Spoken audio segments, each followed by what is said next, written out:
Deuxième heure. L'âme suit la divine volonté dans la création de la mer et du vent. Jésus, ma vie, votre fiat me pousse. Me voici maintenant qui regarde la création de la mer. Quel est ce bruit? J'entends un murmure continu, symbole de votre mouvement perpétuel. J'entre dans ce mouvement infini qui donne vie à tout le monde. Je le fais mien pour le donner entièrement à tous et vous demander, au nom de tous, le royaume de votre volonté. Voyez avec votre fiat, ô Jésus, je descends jusqu'au fond d'un océan.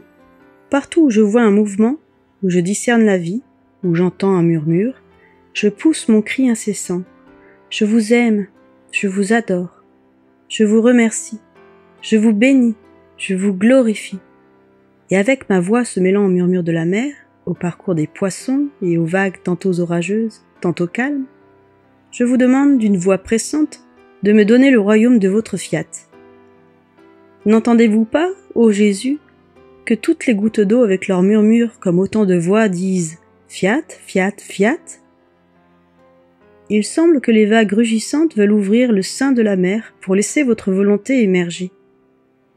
Cette volonté qui domine sur eux, et l'insérer à l'intérieur de toutes les créatures afin de laisser votre divin fiat régner en elles.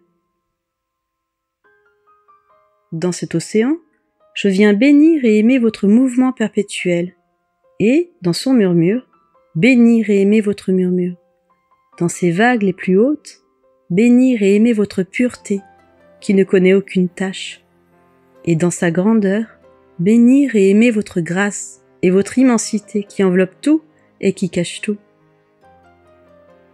Avec ces sentiments, je vous demande, ô Jésus, de rendre votre peuple fort et pur, et de lui donner un esprit juste, qu'il soit caché et immergé dans votre très sainte volonté, pour qu'il puisse vivre dans ce mouvement perpétuel et éternel. Jésus, ma vie, j'observe maintenant le vent, avec sa brise fraîche ou sa force brutale et sa furie, qui démolit les objets, les soulève et les enlève.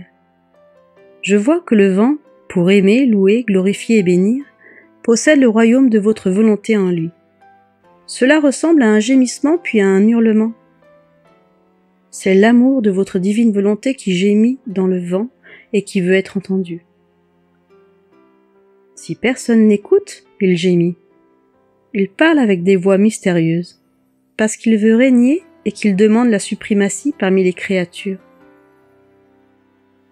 Par la souveraineté de votre volonté suprême, faites que votre royaume vienne au milieu des créatures, et qu'il règne sur elles pour qu'aucune ne puisse lui résister.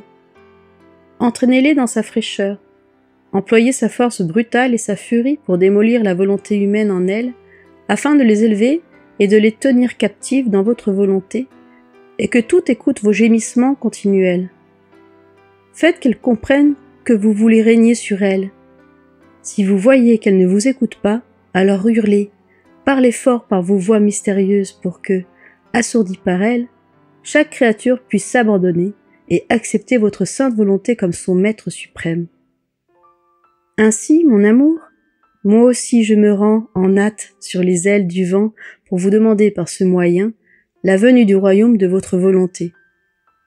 Par chaque mouvement du vent, je veux amener à chacun son baiser, ses caresses et son étreinte captivante.